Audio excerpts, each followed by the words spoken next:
Welcome to the Evangelism Podcast. I'm Daniel King, and I'm excited to tell people about Jesus.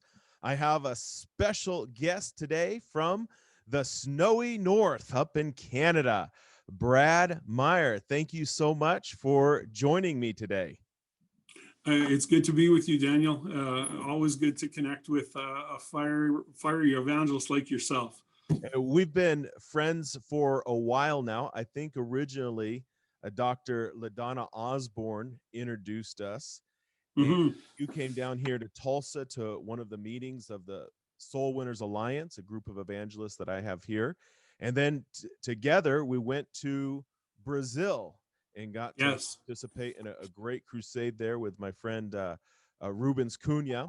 And then last year, when my wife and I were driving through Canada, we came by and visited your church and saw your ministry there in Canada. Tell me a little bit about how you got started in evangelism and how you knew you were called to be an evangelist. Well, I'm here in the smaller prairie city of Saskatoon in Canada, and I came out of a life of, my father was an alcoholic, and my brother became a Christian first, and he pointed me towards Jesus. And then as soon as I got saved, I just wanted to tell everyone. In fact, one of the First Nations Indigenous evangelists in this neighborhood, he started calling me Shambuk from my very first few weeks of being saved, because I just wanted to tell everybody.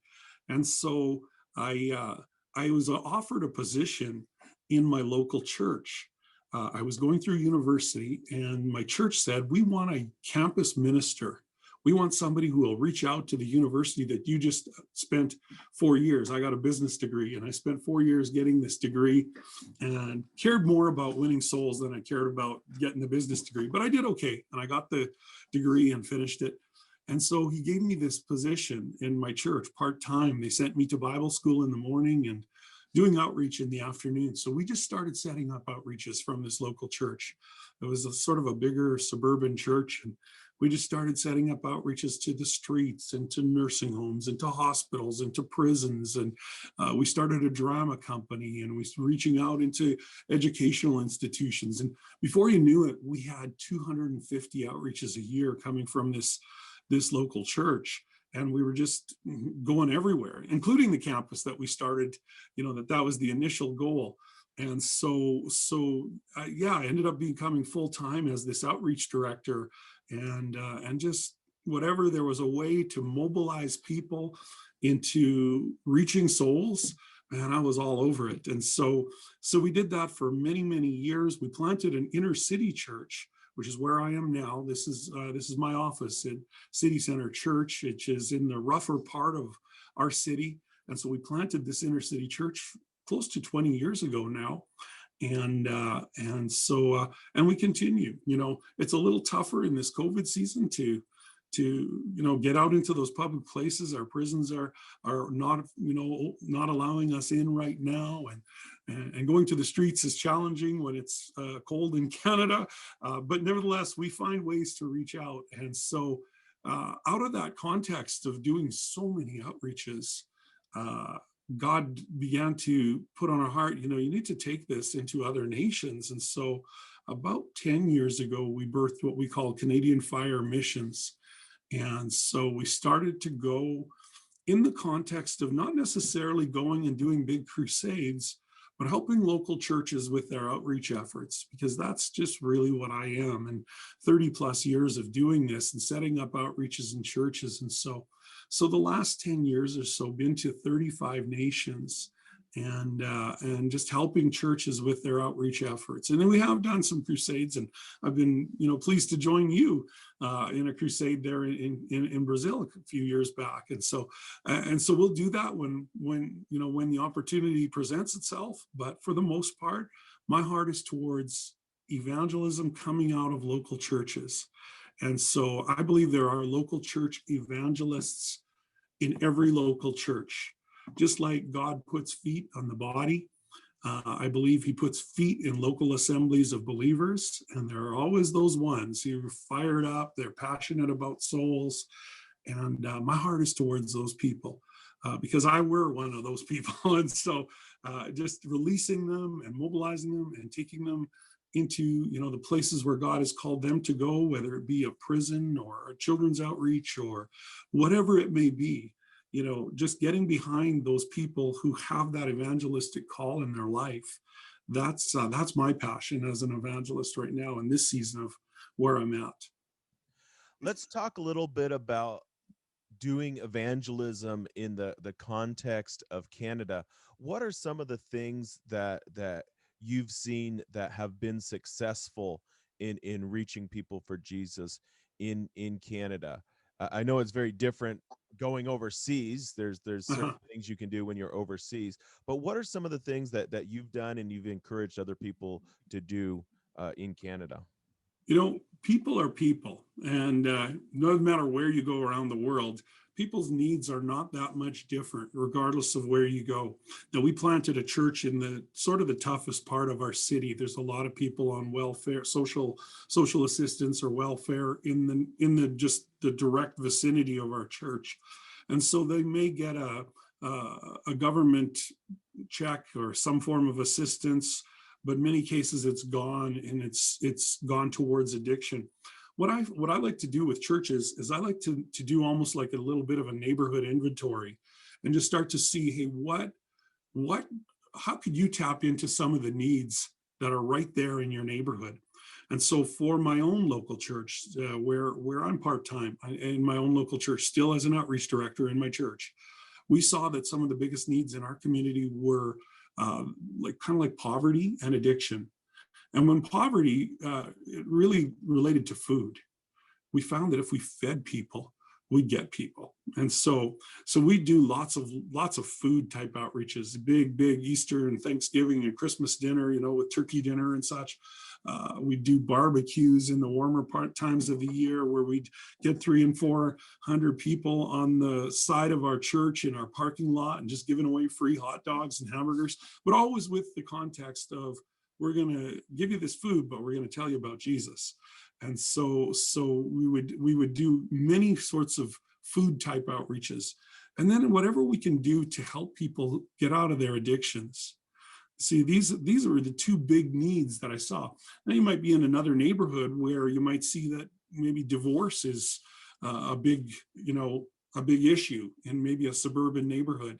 I know churches that have addressed that or addressed,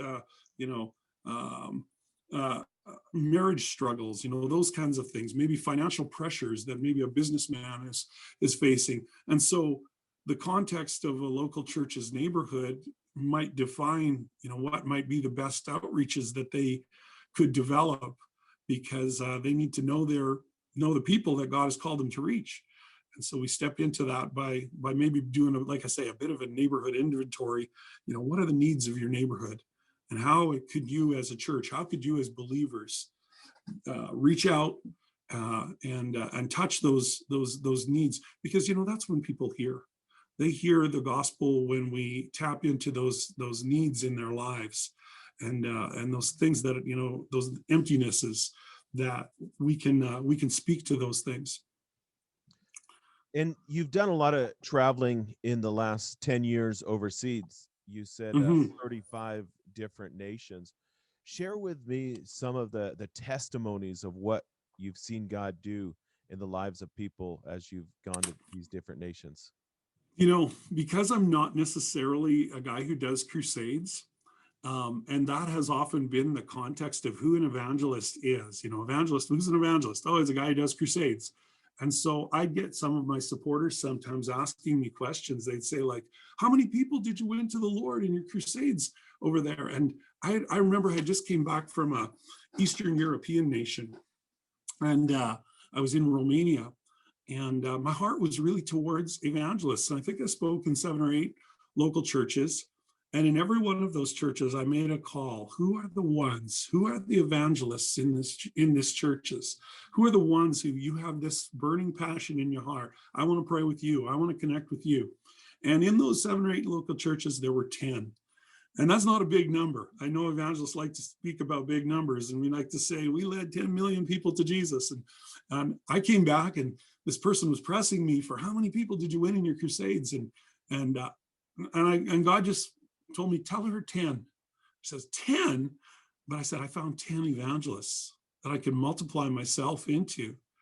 And one in particular, we've stayed very close, one young evangelist. And to me, one of the most awesome testimonies, I think, is that he called me a few months later, and I was running on my treadmill, just doing some exercise in my house, and I felt the Lord speak to me and say, go to Romania, take this young evangelist, and take him on an international missions journey.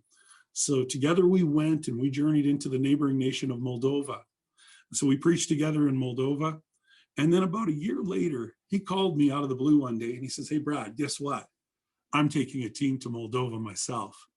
And to me, I have kind of a evangelistic father's heart, I guess. That made me so satisfied and so happy. And since that time, we've been in we've surrounded his nation now, and we've been to Slovakia and Ukraine and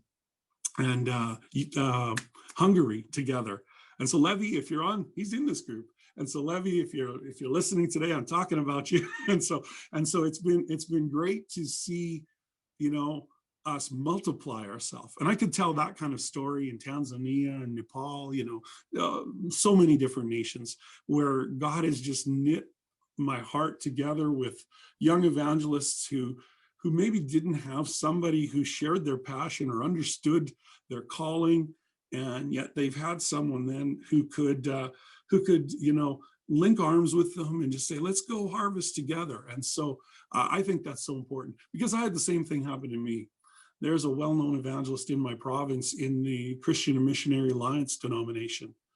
And I was the president of the ministerial in my city, and he came to speak to the ministers of my city.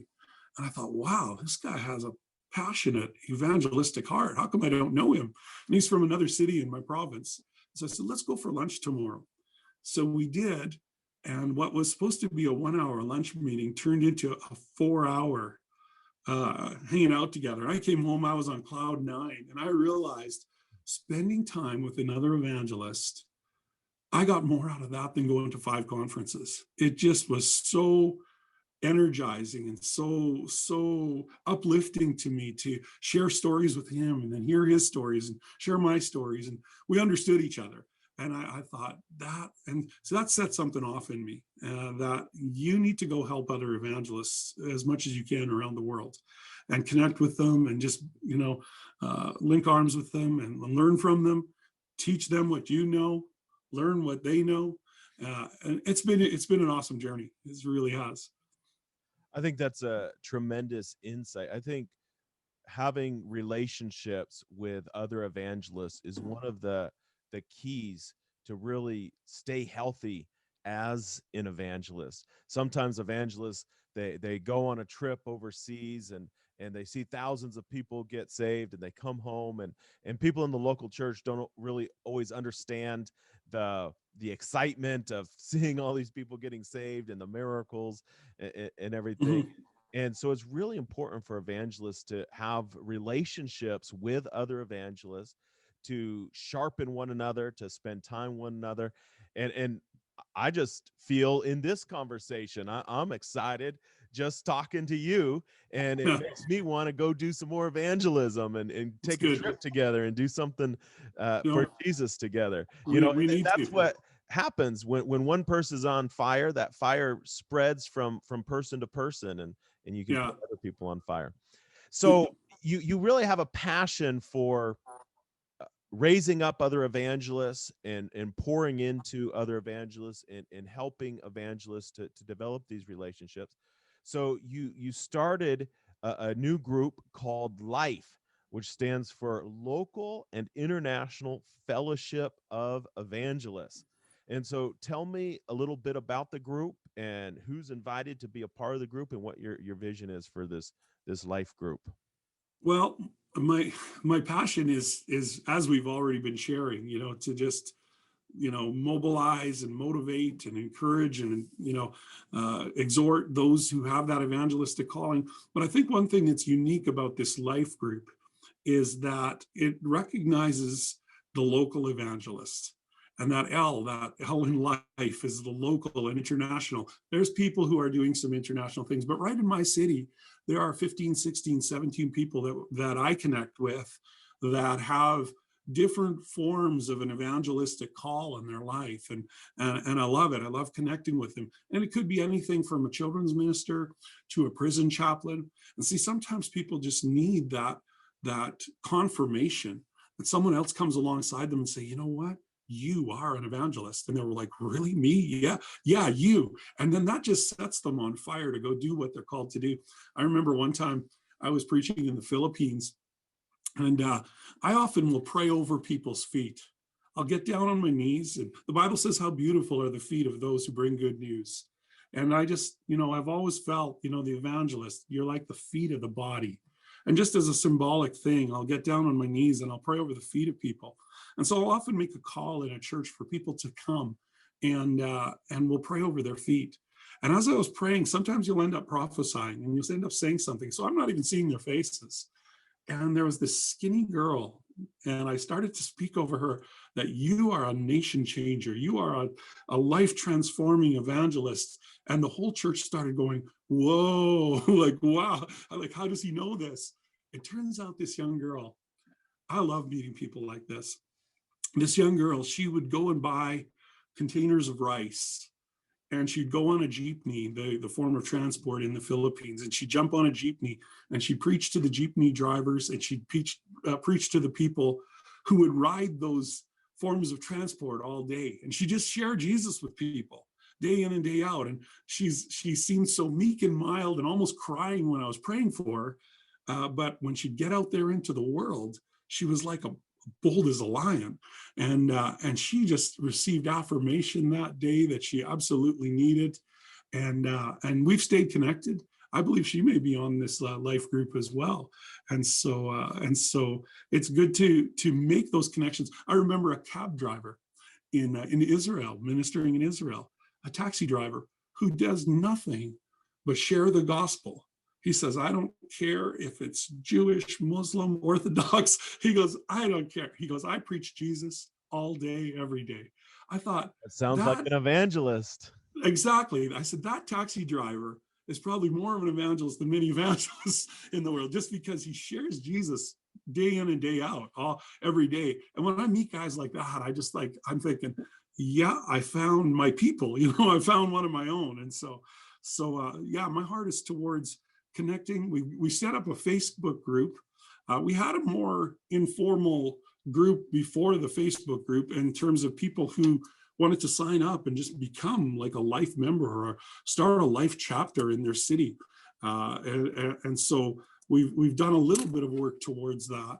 But as far as, an easy way to connect, just local and International Fellowship of Evangelists or life on Facebook, and someone can find out about that, or through our website, CanadianFire.org.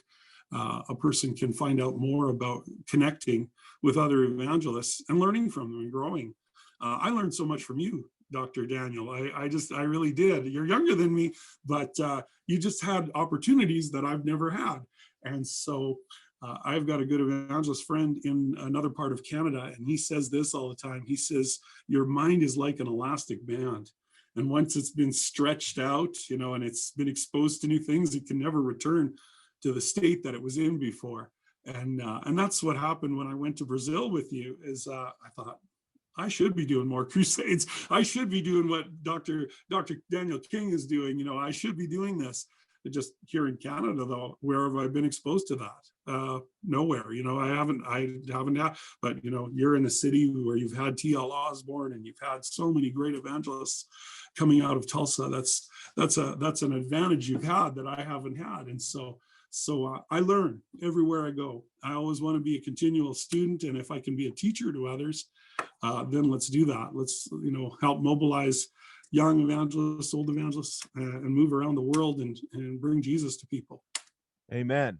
Well, there will be more opportunities to do crusades and do amazing things for Jesus together, and I believe that you will see God do great things in the future through your ministry. And Amen. so if you're listening and you want to connect with other evangelists, you want to build relationships with other evangelists, find the Facebook page. I'll post a link to it. And I've actually been posting episodes from the Evangelism Podcast on the Facebook page just so people can get to know one another as I interview different evangelists. And I think it is really wonderful for evangelists to share their testimonies with one another, to tell everyone what they're doing, because that encourages others. I think it also stretches our faith when we see the testimonies, see the pictures, see what God is doing in the lives of others, and it sparks ideas. It's like, hey, I could do that. I want to do that. Let's go. Yes, yes. So yes, I think it's awesome when we can steal each other's ideas or borrow. absolutely, any of my ideas you are welcome to have and use. Yes, exactly. If it's people about souls, yeah, absolutely. Souls are more important than, owning an idea. And so, well, Brother Brad, thank you so much for joining me on the Evangelism Podcast. Love your ministry, love what you're doing in Canada and around the world. God bless you. You too. Daniel King is on a mission to save 1 million souls a year, but he can't do it alone. Would you consider sowing a financial seed today? To give, please visit www.kingministries.com.